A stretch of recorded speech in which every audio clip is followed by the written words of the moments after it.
物，是宝物！轮到我们捡漏了，快！终结你刀河王的是我！你最好能活到最后，暂时结成同盟，那倒是阵风星辰贵神。若不趁早下手，越往后机会就越渺茫，不知有多少可怕存在。第6方案。 燃烧，灭杀此人，哪怕是蜂王极限也必死无疑。吞噬星空194集，在罗峰进入星辰塔后，没过多久便引发了阵风星辰的出世，引起无数蜂王强者的抢夺。这阵风星辰可是一件重宝，能够封印对手，即便是宇宙尊者被封印，也无法逃出。随着阵风星辰的出世，宇宙中无数强者都为之疯狂。虫族、妖族、机械族纷纷派出实力接近蜂王无敌的强者。虫族母皇南城，妖族的玄木王，机械族的命运王，人族的七剑王，几位接近蜂王无敌的强者，分别代表着不同阵营，而罗峰则是和天阵王等人联合1000位蜂王强者，暂时结成同盟，共同进退，一起夺宝。此刻，来自宇宙各族的10多万名不朽强者都在等待着阵风星辰的出世。阵风星辰冲破束缚，一飞冲天的那一刻，短暂的寂静被彻底打破，所有强者瞬间行动，远程攻击如同暴雨般倾泻而出，原本稳定的空间如同纸片般碎裂。为了防止有人利用瞬移直接夺取宝物，许多蜂王巅峰强者在第一时间联手施展了空间封锁，彻底断绝了瞬移的可能。人类阵营的罗峰和他的灵魂奴仆重剑王也在争夺者之列。罗峰原本计划让重剑王带着自己瞬移，但空间被封锁后，他们只能选择飞行。争夺战异常混乱惨烈，超过95%的参与者都是蜂王级不朽，他们早已结成数百人到数千人不等的同盟。零散的攻击和偶尔的合力轰击威力巨大，单个强者根本无法抵挡。唯一的应对方法就是同样集结数百上千名强者，共同构筑防御。罗峰所在的1000人团队在天阵王等强者的指挥下，联合释放神力，形成护罩，艰难前行。越靠近阵风星辰，战斗就越疯狂。各个团队一边冲向宝物，一边还要承受后方其他团队的合力攻击。阵风星辰在密集的轰击下四处飞窜，但其本身丝毫无损。大约12秒后，攻击暂歇，超过10000名不朽几乎同时落在了这颗行星般巨大的星辰表面，纷纷尝试用自己的不朽之力渗透宝物，留下灵魂印记以完成认主。但由于人数太多，印记相互干扰，没有一个人能够成功。此时罗峰意识到，像塔龙王、七剑王、命运王等实力顶尖的超级存在，他们并未急于冲上前，而是冷静地悬浮在远处观望。他们的策略与普通不朽不同，普通不朽必须争分夺秒，而超级强者们则有足够的自信，即便宝物暂时被人得到，他们也有能力将其击杀并夺回。混乱中，阵风星辰在一次次攻击的冲击力作用下，加速坠向下方那片原本被无形阻碍所覆盖的危险区域。阻碍破碎后，那里充斥着星辰塔孕育的狂暴能量，任何不朽，无论是蜂王初等还是蜂王极限，一旦被波及，瞬间就会化为飞灰，连兵器都可能损毁。一些倒霉陨落的不朽留下的宝物漂浮出来，又引发了新一轮的抢夺。在这场混战的背后，像机械族的命运王这样的强者，其目标并不仅仅是阵风星辰。他冷眼旁观，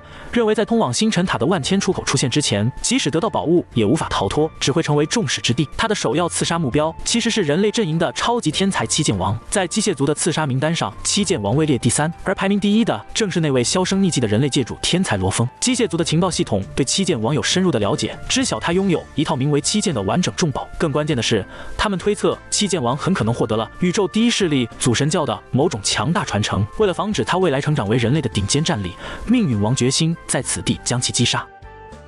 即便七剑王日后被其老师逆转时空复活，那代价也将极其巨大，堪比复活一位宇宙尊者。同时，他身上的重宝也将落入机械族之手。命运王精心策划了攻击，他统帅着过100名机械族族人和近1000名附属阵营的异族蜂王，向七剑王发动致命一击。七剑王虽惊却不乱，他立刻命令麾下所有蜂王强者燃烧不朽神体。同时，七剑王张口吐出了一座雕刻着无数古老异兽的黄金色池子，将整个人类阵营的上千名强者全部保护在内。七剑王这件宝物的威能显然远超机械族联合攻击，令在场所有强者都感到震惊。与此同时，下方的混战因危险区域的存在而变得更加惨烈。这片区域充斥着星辰塔本身的狂暴能量，任何不朽者一旦被击入或触碰，无论实力高低，都会瞬间湮灭。就在这极度混乱的时刻，数千个万千出口突然在破碎的虚空周围出现，这是星辰塔的一个机制，当杀戮过重时便会自动开启，每一个出口都通往一个不同的禁闭空间，为参与者提供了逃离战场的通道。一些实力较弱者纷纷选择就近逃离。在整个过程中，罗峰虽然身在其中，但他的心思并不完全在夺宝上，因为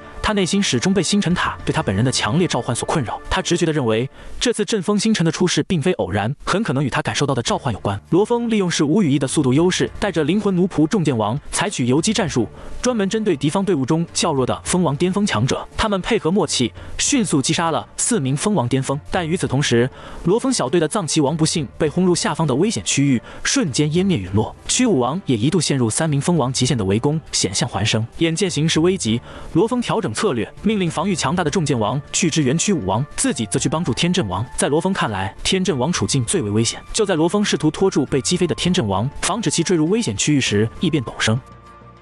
天阵王飞，但没有配合抵御冲击，反而暗中施加了一股力道，使罗峰加速下坠。同时，妖族的赤芒王恰到好处地发出一道灵魂幻术攻击，命中了罗峰。在幻术和冲击力的双重作用下，罗峰失去对身体的控制，直坠向下方的死亡区域。这一切其实是天阵王精心策划的阴谋。他早已暗中灵魂控制了赤芒王以及另一位蜂王极限乌拉王。他利用这次阵风星辰出世的机会，设下圈套，意图夺取罗峰身上传闻的巨额财富。他伪装成被击飞，就是算准了罗峰会来救援，从而制造出这个看似意外的杀局。面对绝境，罗峰凭借强悍的意志，硬生生冲破了灵魂幻术的束缚，瞬间清醒。他立刻识破了天阵王的阴谋。不过此时他下坠的冲势太猛，已难以避开近在咫尺的危险区域。罗峰反应极其果断狠辣，立刻取出最强火神元晶，准备引爆。他打算利用爆炸产生的反向冲击力，将自己推离险境，同时让近在咫尺的天阵王为自己陪葬。天阵王见状大惊失色，他没想到罗峰如此决绝，竟要同归于尽。就在这千钧一发之际，一股磅礴无比、无法抗拒的神秘力量突然包裹住罗峰。一个低沉的声音在他耳边响起：“孩子，来吧。”与此同时，在罗峰下方恰好诞生了一个新的空间出口。在这股神秘力量的裹挟下，手持火神元晶的罗峰瞬间被吸入出口，从这片混乱的虚空战场中消失不见。此刻，罗峰发现自己并未进入常规的禁地空间，而是身处一条五颜六色的扭曲通道中。他立即通过灵魂联系与奴仆重剑王沟通，告知自己安然无恙，并告知天阵王是敌人，可能与妖族阵营早有勾结，命令他与屈武王尽快逃离那片虚空，离开星辰塔，等待自己归来。罗峰对天阵王的背叛充满了杀意，只是受限于人类阵营的军队系统规则，直接击杀同阵营战友是重罪。罗峰心中盘算着，未来或许可以通过退役的方式脱离军队系统，从而不受规则束缚，再行复仇。不久后，包裹罗峰的神秘力量消散，他发现自己跌落在一座广阔而神秘的大殿中。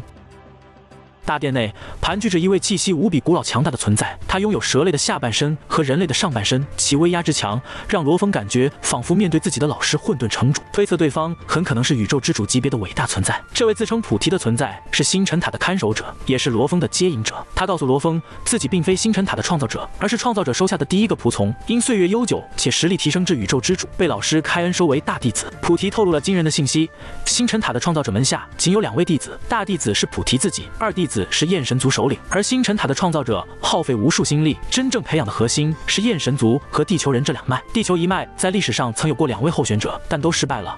罗峰是时隔82亿年后的第3位候选者。如果罗峰能够成功通过考验，他将成为地球一脉的首领，并正式拜入那位神秘老师门下，成为其3弟子。如果失败，他的结局将和前2位候选者一样陨落。菩提继续为罗峰揭示那位神秘老师以及地球一脉的来历。他首先告诉罗峰，地球在不同时代有不同的称呼，在第1位候选者时代被称为山海界，在第2位候选者时代被称为圆星，而罗峰所处的时代则称之为地球。最初老师选择了人类族群中的一个分支，耗费无数心力进行引导和孕育，最终创造出了天生资质就极为强大的焰神族。这位老师通过严格筛选，使焰神族中的最强者成为了他的2弟子。这位2弟子心高气傲，不甘居于人下，最终带领整个焰神族脱离了人类族群，自立门户。凭借其宇宙之主的实力和老师赐予的至宝，焰神族首领不惧人类巅峰存在，使焰神族成为了宇宙中的一方强大势力。菩提进一步解释，老师虽然成功创造了焰神族，但对此并不完全满意。他认为提升天赋资质相对容易，但实现灵魂的本质蜕变却困难得多。因此，老师投入了更多心力，最终引导孕育出了地球一脉。地球人拥有天生纯净且潜力惊人的灵魂。为了完美配合地球人的灵魂优势，老师专门创出了一套逆天的秘法——9节秘典。这套秘法能够不断跃升修炼者的身体基因层次。不过，这套9节秘典过于逆天，遭到了宇宙运转法则的抵制。一旦老师将其传授给地球一脉的成员，宇宙运转法则就会立刻抹除受传者的相关记忆。为了解决这个问题，老师远行寻回了一种名为天魂晶的特殊宝物，即罗峰得到的黑色金属板。天魂晶具有不可思议的威能，可以承载9节秘典的传承，并规避宇宙运转法则的抹杀。但天魂晶的能量只够进行一次完整的传承，且同一时代只能有1位传承者存活。这就是为什么地球一脉的前2位候选者失败陨落后，天魂晶才能寻找下一位传承者。罗峰正是时隔82亿年后的第3位候选者。菩提最后谈到了老师所处的层次，他的老师是宇宙中最顶尖的存在之一，被称为宇宙最强者。这样的存在已经无敌于浩瀚宇宙，他们追求的是更高层次的事物和逍遥自在。老师拥有的逆转时空复活能力，甚至可以复活宇宙尊者级别的霸主，是任何一个顶尖势力都极度渴望的战力。力。然而老师特立独行，不参与任何势力的争斗。普提告诉罗峰，如果他能够成功通过考验，成为老师的第3位弟子，前途将不可限量。但这一切的前提是他必须成功通过星辰塔的认主考验，而不是像前2位候选者那样陨落。就在这时，大殿开始震动，认主仪式开启。普提将最后的希望寄托在罗峰身上，罗峰深知此次认主是他命运的转折点，失败将陨落，即使被混沌城主复活，也将失去9节秘典，无法再使用将甲王甲，未来成就有限，成功则将踏上通往宇宙巅峰的广阔道路。他怀着必须成功的信念迎接挑战。在认主开始后，难以想象的极致痛苦瞬间从所有分身和元核深处爆发，仿佛有怪物要从灵魂中钻出。普提在一旁默默注视，期盼着这第3位候选者能够创造奇迹。与此同时，在宇宙的另一处神秘之地，那位创造了星辰塔、孕育了地球一脉和焰神族的巍峨老者，正在与另一位伟大存在蒙托之主进行交谈。就在此时，他感知到星辰塔内罗峰开始了认主考验，眼中流露出期待之色。随后，他带乘坐悬浮山峰消失在无尽气流中，他就是宇宙最强者座山客。